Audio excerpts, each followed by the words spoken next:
Hello, everyone. TLM Ryan here at Pre-Conciliar Radio.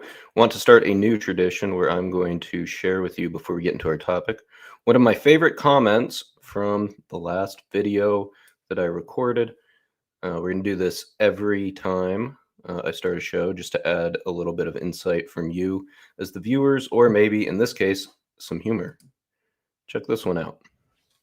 That's an argument, son. Really? I'm a Jesuit-educated atheist. Maybe next time try this out on someone with critical thinking skills first. Let's start with the fact that there are no sins. There are faults and failings to various degrees, but sins are I think he meant fictitious, category without empirical support. Gotta love those Jesuit-educated individuals. So if you want to leave a comment, like, subscribe, and maybe I'll read it on the next one. I'm also Jesuit-educated, sadly. I hope I'm one of the good ones. Anyways, today, we're going to be getting into the SSPX, touch on their history real quickly, then go into their growth, show you if they have healthy growth, or like the Novus Ordo, if they're declining and dying. I'll talk a little bit about what I think may happen in July, and we're going to hopefully get you out of here real quick so you can catch Latin Slavs. Everybody here is poaching off of the Avoiding Babylon vacuum that has been left. And then one last thing before we get going, I want to shout out Chris Cannon, who made the thumbnail for me in like 2 seconds. That guy, he's got some interesting interviews, I have to say. What his strategy is, nobody knows, but boy, does he have juicy interviews now. Maybe that'll play out for him. Okay, so thank you, Chris, for that. Let's get into it. We're going to talk about the SSPX. They started in the 1970s. 11 seminarians approached Archbishop Lefebvre because they were concerned about the reforms of the Second Vatican Council, and they wanted to finish seminary as they thought they would finish seminary, in a traditional manner. Archbishop Lefebvre thought he might be too old for this, but he thought maybe he would ask the local bishop, and he said that if the local bishop said yes, he would view that as divine providence, and he would go for it. So he did. He got the local bishop's approval. Yes, thank you. My favorite sede, Cardinal Thuc. Confirmed sede. Nobody knows about Cox. He's an ambiguous cat. Thank you, Thuc. Okay, so he did it. He got approval from the local bishop. The laity gave him property in Icone. I think I'm pronouncing that right. Icone, Switzerland, to set up his seminary. They had 24 initial seminarians. But in 1971, 1 year later, they had already jumped up to 32. So good growth initially. Everything was kind of crazy at that time. So that's you have 15 minutes to wow me before Latin Slavs. Yeah, I'll try to get this in 15 minutes. Everything was a little bit crazy at that moment, so you would clearly see there was a lot of demand for this. In any event, things with the local bishop fell out, much like a lot of diocesan Latin masses have that problem today, where it's all up to the local bishop. This is when the drama starts. This is when Rome starts getting involved, because the new bishop writes to Rome and says, I want to shut the SSPX down. Archbishop Lefebvre was becoming increasingly critical of the post-conciliar reforms, etc. So Rome starts slandering him. It gets pretty ugly. In any event, everything breaks down. And Pope Paul VI says to Archbishop Lefebvre, you cannot ordain priests out of your seminary. If you do, we will take punitive action. That punitive action came in the form of Pope Paul VI telling Archbishop Lefebvre that he could no longer say Mass. His faculties were removed. He couldn't hear confession unless in an emergency, etc. Archbishop Lefebvre affirmed this punishment and says, "My faculties to say the new rite of Mass has been removed," and he promptly carried on. So anyways, these priests continue to grow. They continue to get ordained, but Archbishop Lefebvre gets sick. Everybody's probably heard this story before. He gets sick with cancer. He wants to ordain more bishops so that the movement can continue. Okay, let's get into the numbers in 1988, which is when he ordains or consecrates the bishops without Rome's approval. So 3 years before that happens, in 1985, the SSPX officially reports they have 156 priests. That's really impressive. That's about a 15-year span. They get 156 priests. 3 years later, they jump up to 200. So at the time the bishops were named, they had gone from 0 to 200 in the span of just 18 years. Very impressive. Okay. That's really healthy growth. Typically what we're going to see in these traditional organizations is you see a lot of growth initially, and then it starts to taper off because you hit stability. I mean, this is the same with if you got any type of startup that's not illegal, you're going to see healthy growth and then it tapers to steady growth. Okay. The SSPX has steadier growth than the FSSP and the Institute of Christ the King, but it's not as rapid. Okay. And that makes sense because the FSSP is younger. And the Institute is younger as well. The Institute has the quickest rate of growth because they are younger. Sorry, Jim, not monetized. Pure charity over here, bud. Actually, if I do ever set up some type of monetization, I might just donate it all to the SSPX because, well, you'll see why. Okay, so that's in 1988. Then the bishops are named, and there is a split. Okay, this is why the FSSP exists. The FSSP were those within the SSPX who were very uncomfortable with this. Okay, so you have to understand, and I'm going to give you the numbers of where the SSPX is now. They had splits too, so they've this hasn't been just one steady organization. They've had to deal with some adversity. And then when the excommunications were lifted, they had another split, with Bishop Williamson, who's created the SSPX-R, which stands for resistance, because they felt that the SSPX had gotten a little too cozy to Benedict and Rome. So when I give you the numbers of where they're at today, it's very impressive, but I think it's even more impressive because they've had some splits. Okay, so where do we stand at today, as they're going to go into another historic round of consecration of bishops? Today, they're at 733 priests. 17 of those were ordained last year in 2025, so just a few months ago. Okay, I took all the numbers after 1988 to find what their average yearly ordination rate was. It was about 14.5, so about 15 each year, and that's stable. They don't fluctuate really high and really low. Like if you look in Chicago, I think Supich has one seminarian, but if you look like in my diocese, we have, I don't even know, dozens. I get the readout, and it's just tons of men in seminary. So you don't have these fluctuations based on the local rule, if you will, of the bishop. They're very stable. They're also very strict. So you could, if you were the SSPX, you could ordain a lot more. They had one seminary in the beginning I mentioned. By 1973, so just 2 years after their founding, they jumped to 3 seminaries. They now have 6. They have one in the USA, the original one in Switzerland, one in Germany, France, Australia, and then Argentina. Argentina is very curious because, if you know, that's where Jorge Bergoglio, Pope Francis, came from. And he, for all his very brash modernist ways, he kind of liked the SSPX. And I think it has to do with his actual interactions with them. Something to think about for any popes out there that might have to make a decision. It would serve you well to get to know these people. Okay, So they're averaging about 15 a year. They're very strict.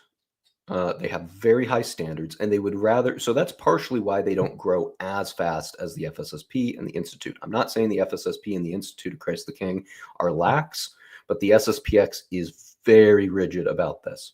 So there are people on waiting lists to get a priest or to get a chapel. They've raised the funds, and they can't get a priest because there's not enough priests. And many of these priests are serving multiple different, it's not parish, but chapels. So they're saying mass sometimes in 2 different states on the same day. And that's just because the SSPX is not going to widen their ordination rates simply to meet the demand, because they feel that the quality would naturally sink. That's actually true. If you look at the way that a lot of this is very similar to the way franchises work. If McDonald's, for example, is a franchise. When McDonald's first started out, they were immensely strict with their quality. They had people go around and audit each restaurant to make sure everything was perfect. But as it got bigger and bigger and bigger, as you know, if you've ever gone to a drive-through, you have to always check and make sure that you're getting what you ordered. Okay. Quality, as you get bigger, quality starts to decline. If you want an example from a fast food standpoint of like what's akin to the SSPX, Chick-fil-A. It is, I know a lot about franchise law because my wife's a franchise lawyer. So I hear the calls that she has. If you want to think about this in terms of the SSPX leadership, they are like the parent company, and the priests are like the franchisees. Okay. So the way they develop the training in seminary is going to reflect the way these priests operate. Even people critical of the SSPX admit that these priests are phenomenal. They're more critical of the laity in the SSPX than perhaps the priests. The priests are fantastic. I don't attend often, but when I do, the homilies are probably as good, if not better, than that Father Altman one that he put on YouTube that made him famous. And that's every single Sunday.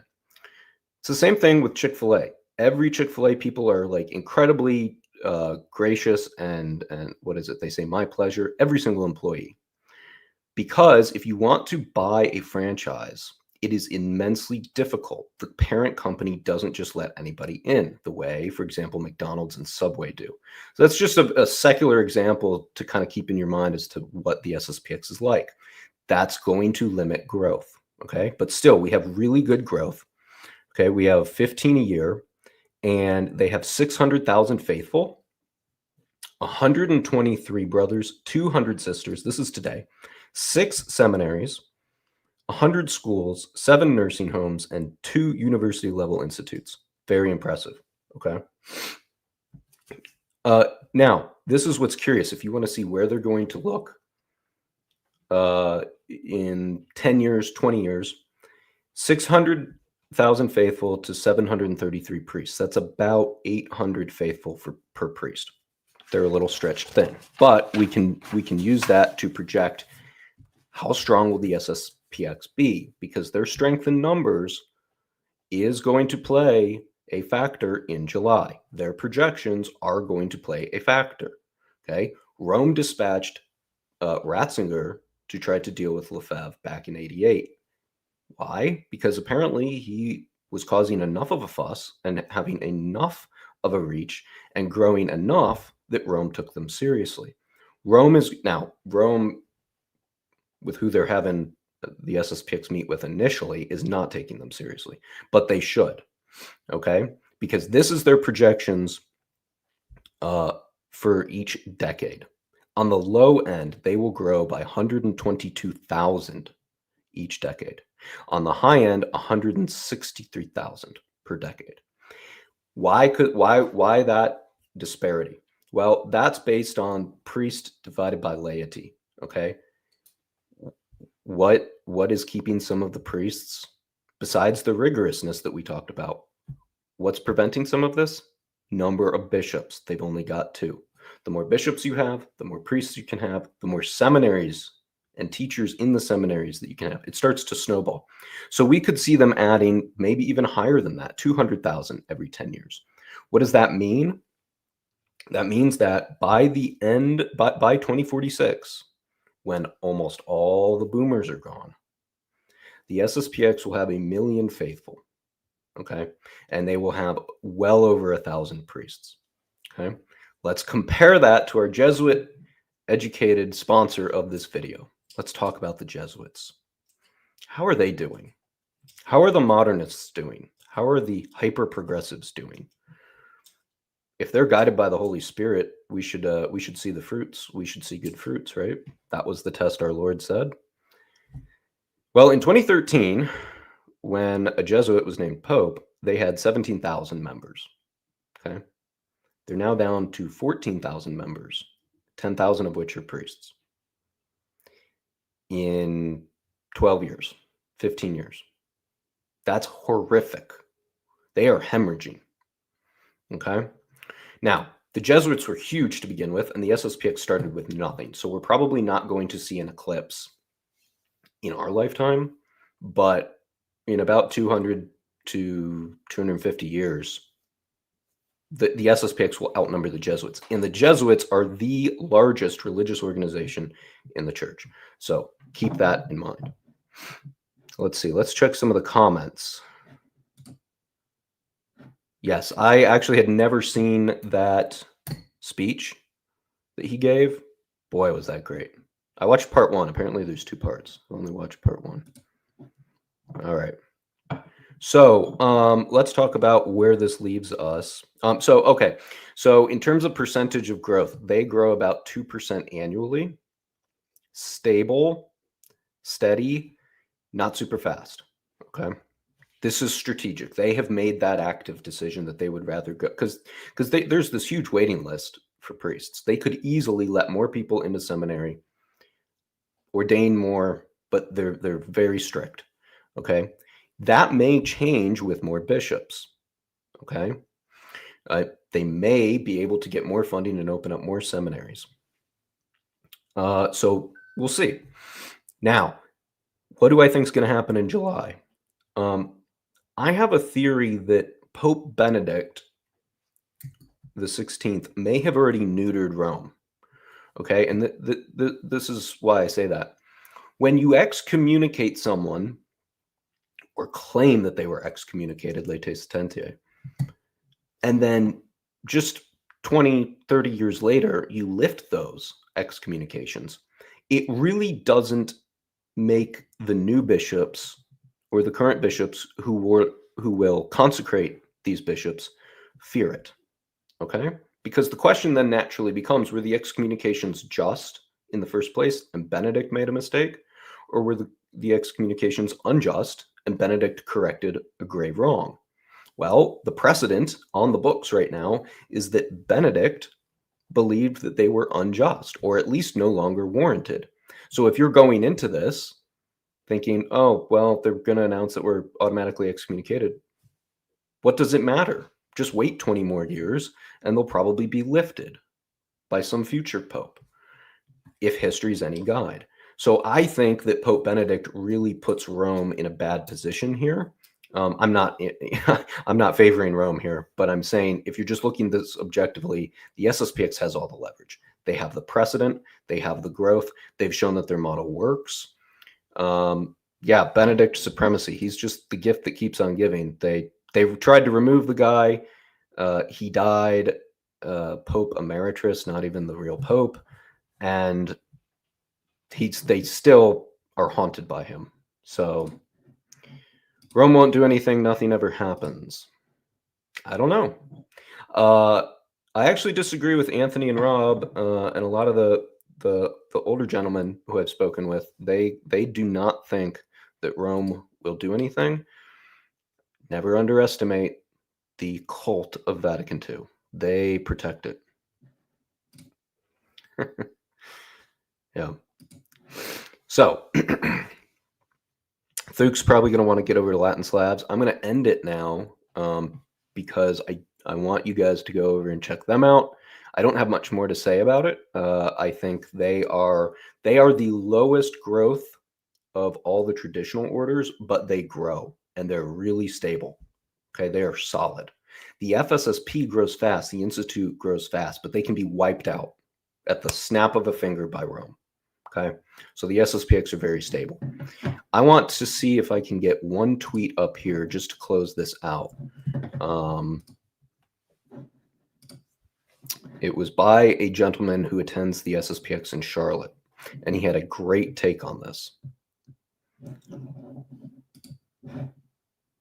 Sorry, guys, I tried to jump on live too quickly and didn't get my tweet up to share with you just yet. So let me pull this up.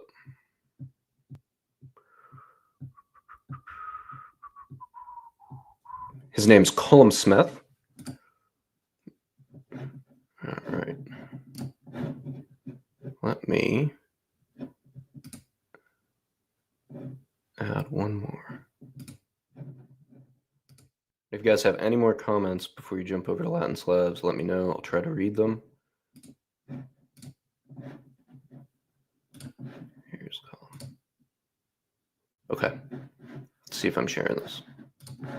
Nope. Add to stage. Okay. Since everyone seems to become an SSPX expert overnight, I figured I'd offer my own experience. I'm not a canonist, nor am I a credentialed Catholic influencer. I'm just a guy who frequents an SSPX chapel. The first thing I noticed about the SSPX crowd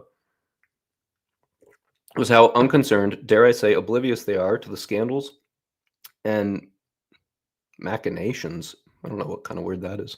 Machinations happening within the church. I distinctly remember an early conversation I struck up with another dad at the chapel, where I asked him what he thought about a recent letter from Archbishop Vigano, who was big in trad news at the time. Puzzled, he told me he'd never heard of him before. If you rely on a diocesan parish for traditional sacraments, there is a certain compulsion to monitor every scandal and rumor that comes out of the church. And how could it not be so? In the words of Traditionis Custodes, one's entire Catholic community can be dismantled overnight. See, this is what I'm talking about. The SSPX are more stable. The SSPX faithful, unburdened by this sense of impending doom, seem to have far more natural relationship with the clergy. The laity aren't battling their churchmen for tradition. They simply show up and receive it. This healthy detachment from the state of the church also results in far less animosity toward the Pope, the local bishop, than you often see among the persecuted traditionalists. Of course, you'll find curmudgeons and crypto seeds, seeds. In any community, if you look hard enough, I've met Beni Vacantists in the Novus Ordo, but by and large, the faithful just pray for the Pope, the local bishop, and get on with their lives. Every SSPX procession I've been to has started with a prayer for the Pope and the local ordinary, and every benediction includes Oremus pro Pontifice Leone. I've only ever been admonished against CD Vacantism from the pulpit. My second, this is really long. I'm not going to read it all, but it's a great. He then goes into how difficult it is for all of them to have actually gotten this off the ground. Go check him out. Give him a follow. He's pretty low key, but he's got great takes there. So, yeah, Tom, I agree. Great. He had an excellent take. Based oblivious layman. I mean, they just don't have any worries. And, the big concern for them was whether or not their remaining bishops would have the stones to do this. And it looks like they will. So, when your bishops have your back, you can relax and just focus on God. And that's great. That's really what we should be doing. So I tip my hat to the SSPX. I'm on your side. I appreciate you. I attend a diocesan Latin Mass, and I know it's because of you and your founder, Archbishop Lefebvre. So even though your growth is not explosive, it's really stable. It's really encouraging. If I had money and you were a stock, I'd put it on you, and I wouldn't ever have to check it. Okay. If it was the FSSP, I'd put my money in it, but I'd be monitoring. And if it started dipping too much, I'd probably sell. But I wouldn't even have to monitor my money in the SSPX. It's really stable. Okay. So hats off to them. That's all I have for tonight. Thanks for all the live chats. I enjoyed it. Leave a comment, and I might read your comment on my next live stream or just recording. What will I pick? I'll pick ones that are both funny or insightful. And if I can't choose between two, I'll pick two. So anyways, with that, thank you all. Until my next broadcast, Godspeed.